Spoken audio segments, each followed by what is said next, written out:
everybody. Welcome to the Court of Public Opinion in the Garage. I'm Jeremy Cordeaux. Peter Clayton's behind the camera.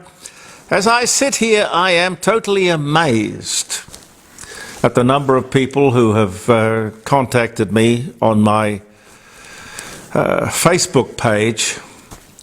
I'm assuming that from the live streaming on Friday and the podcasts and the Facebook page, it all comes through to the same place. I think that's what happens. Anyway, I'm just amazed at the number of people who are supporting the argument that there should be an absolute no vote for this referendum.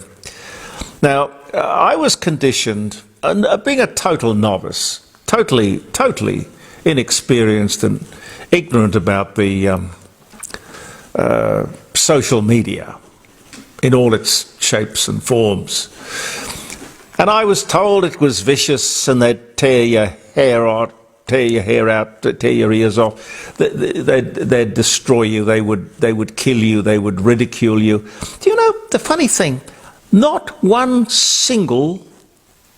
No, to be totally honest, there was one out of hundreds and hundreds of messages that I have been sent, and I've replied to all of them, or I think I have.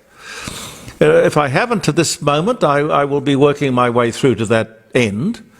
But there was only one comment that said, we should recognise Aboriginals and we should vote yes, to give them a say. And I wrote back, Aboriginals are already recognised in the Constitution. It's section 52(21). I'll check that, but I'm pretty sure that's right. And I said, well, Aboriginal people, we're all equal. Aboriginal people have exactly the same access to voting and to the executive as we all do. We can make representation to the executive, and of course we can cast our vote on election day.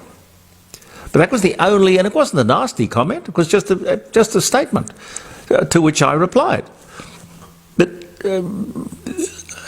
hundreds and hundreds, I won't say thousands, hundreds and hundreds and hundreds of people are saying they will not support the yes vote. And yet you see we have this government who has in its mind's eye, its heart's desire, that we do. What does that tell us about that government?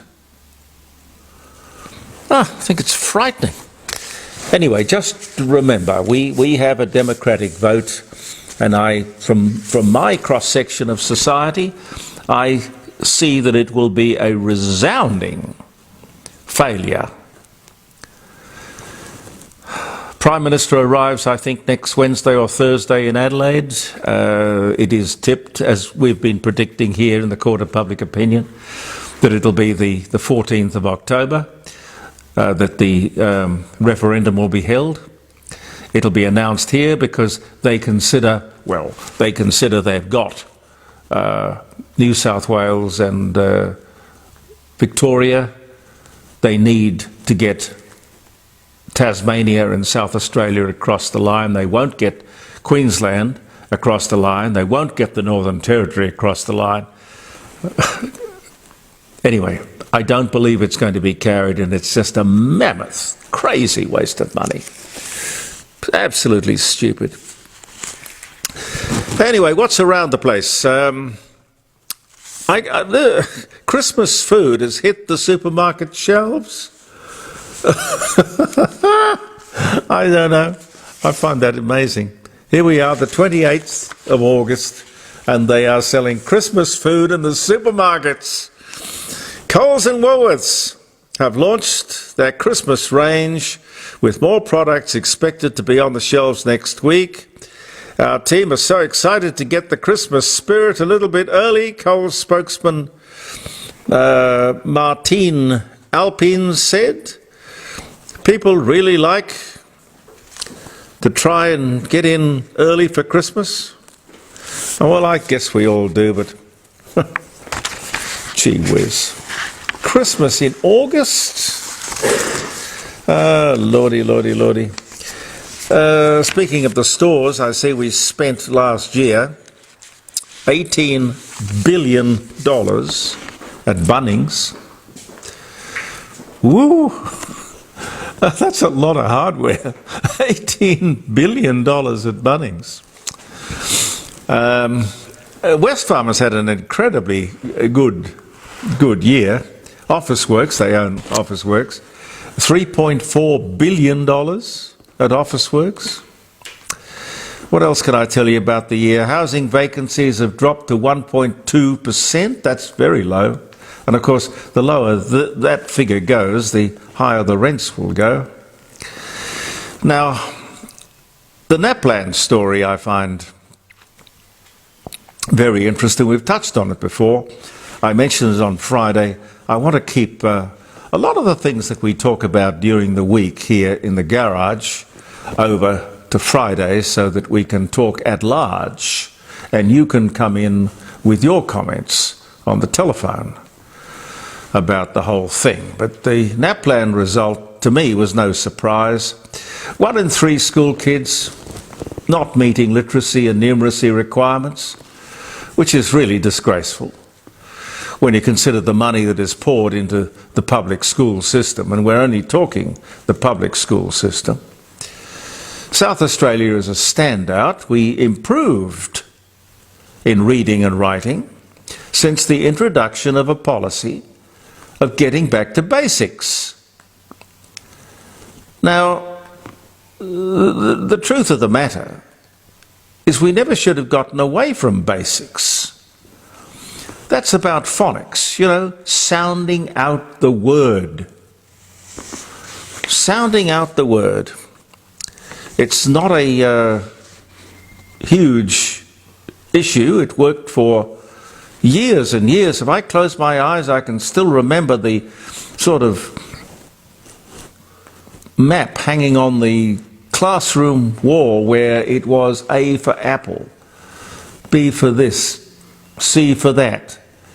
And you had to sound out your words. Anyway, here's a not exactly fun fact. In the last 12 months, 26 million pieces of luggage have gone missing. This is airline luggage, Heathrow being the worst place. How could that possibly be? You know, you'd really scratch your head and you'd wonder, how in God's name could that possibly happen? I should say congratulations to some people here.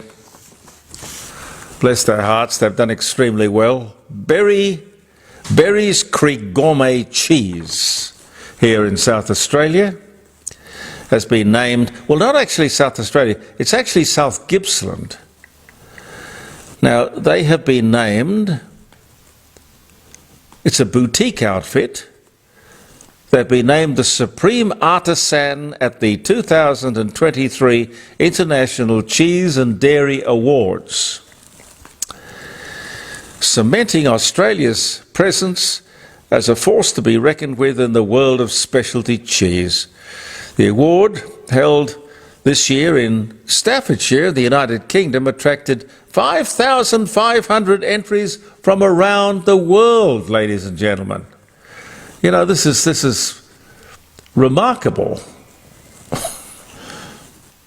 Berries Creek Gourmet Cheese, the prestige Supreme Artisan Specialist Cheese Award. This is the first company to do so in Australia in 125 years of competition.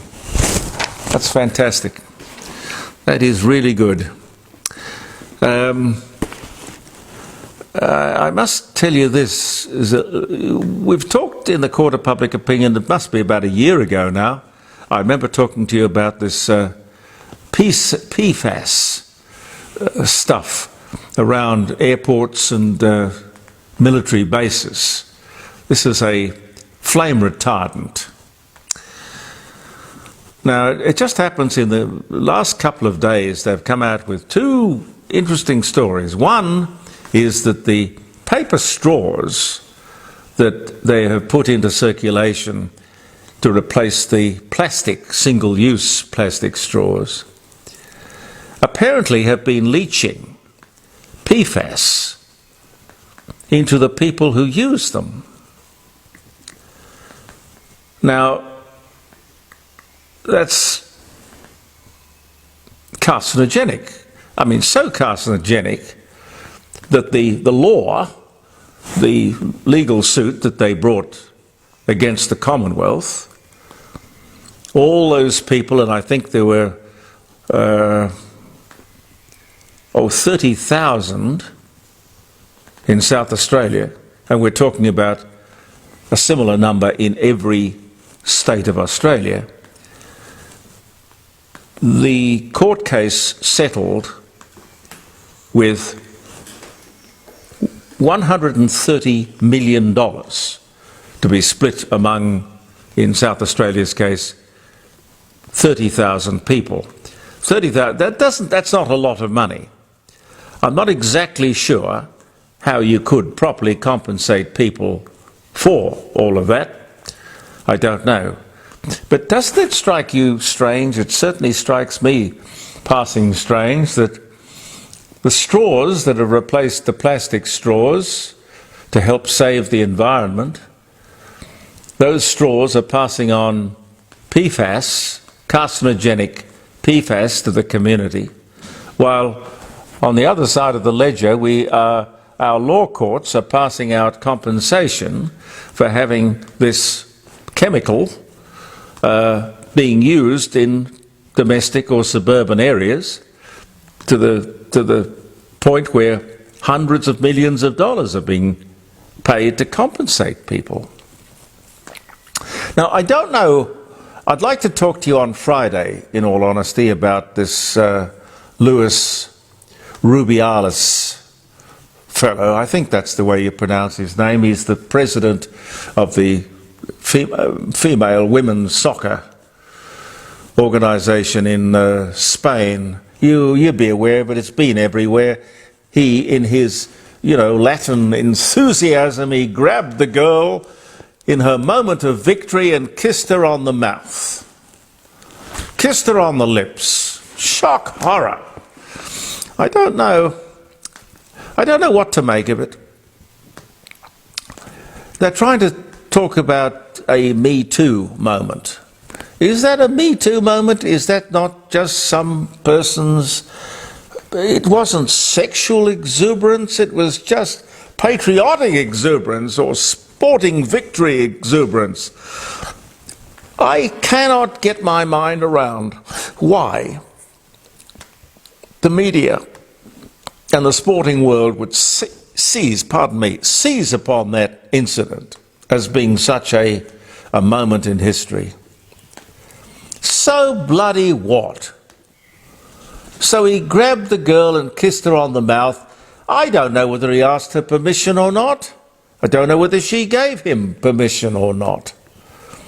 But I can't imagine how something like that would occupy so many column inches and headlines around the world. Extraordinary. Talk to me on Friday about that. I'd love your opinion on it. I mean, overreaction, political correctness, sexual something or other? Don't know. Julia Gillard's Royal Commission into schools. Those results were out yesterday, and at the time of recording today's show, I hadn't had the opportunity to look at it, but I will have plenty of time by Friday to look at it, and so will you. Between 9 o'clock and 12, we live stream on jeremycordeaux.com, and we can talk about that and anything else that you want. But most importantly, how do we possibly... I think the mainstay of her findings is that we get kids as young as 3 into school. I cannot for the life of me understand why people would have children and want to pack them off to school at the age of 3. Some sort of preschool. I think that's ridiculous. Anyway, the results will be out.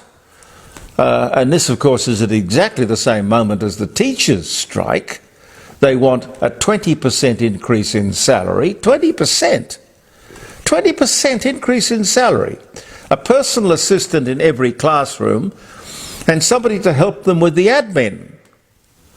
I can tell you, we don't need a royal commission and we don't need a strike. What we need is a national approach to education in Australia, which is a hodgepodge, different completely from state to state, from state to state and territory. I don't know, but in the 21st century it's ridiculous that we don't have a national educational curriculum and a policy, a philosophy, a plan. Again, something we can talk about in detail come Friday. A few dates before I say goodbye. Happy birthday, happy wedding anniversary. If it's a special day, I hope it's an especially nice one. The 28th, pharmacists John Lee and William Perrins manufacture Worcestershire sauce for the first time. And of course they left the pharmacy business and went into the condiment business. Perrins, of course, famous name. That was 1837 on this day. Toyota Motors became an independent company on this day in 1937. 1830, a horse raced against the train on this day, 1830. The first American-built locomotive, it was called Tom Thumb, races a horse-drawn cart from Stockton to Stokes.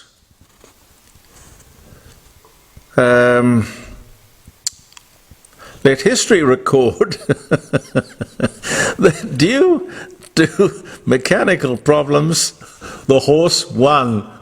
Pete? The horse won.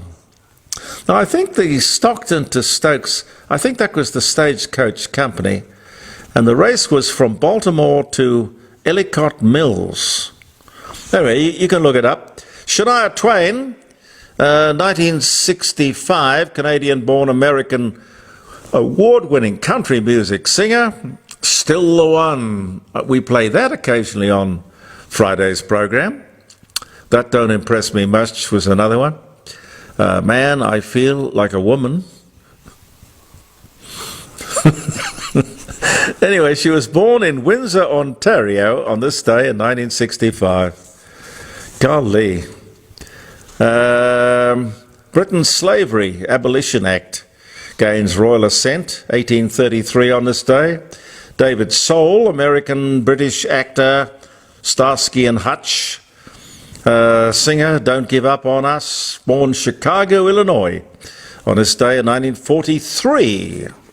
He's older than me. Caleb Brabham renames his carbonate soft drink Pepsi Cola on this day. Caleb Brabham, 1898. Pepsi Cola. Okay. 1189, the Third Crusade began. 2020, Japanese tech company Skydive says that it has completed the first manned test flight of a flying car this day in 2020. Most importantly, this day, Martin Luther King Jr. delivers his famous "I Have a Dream" speech, addressing the March on Washington for Jobs and Freedom Civil Rights March at London Memorial, Washington, D.C. on this day. Brilliant, brilliant speech. Brilliant speech. I think the thing I loved about it most was he talked about, let us strive to be in a world that judges people not on the colour of their skin, but their character. Damn right. We must not have laws or referenda or anything that divides Australia. We're all one people, one great big beautiful melting pot. I'm sure that is right. Jack Kirby, American cartoonist, X-Man, Spider-Man, Captain America, he dies, well, he was born in 1917, he died in 1994, grand old age. And the first use of a magnetic resonance imaging machine, an MRI machine, to scan the human body in Scotland on this day in 1980. And happy birthday to Leanne Rimes. Do you remember Blue? It was a good song. Country singer, Blue and How Do I Live? Born in Jackson, Mississippi, 1982. And if it, as I say, is your birthday or wedding anniversary, I hope it's a wonderful day. Look forward to seeing you tomorrow. I'm Jeremy Cordeaux. Peter Clayton and I will be back with you in the garage tomorrow. And don't forget Friday, live streaming, jeremycordeaux.com, when we can take your calls and have a two-way, interactive conversation. Thanks for viewing. Believe in yourself, and bye for now.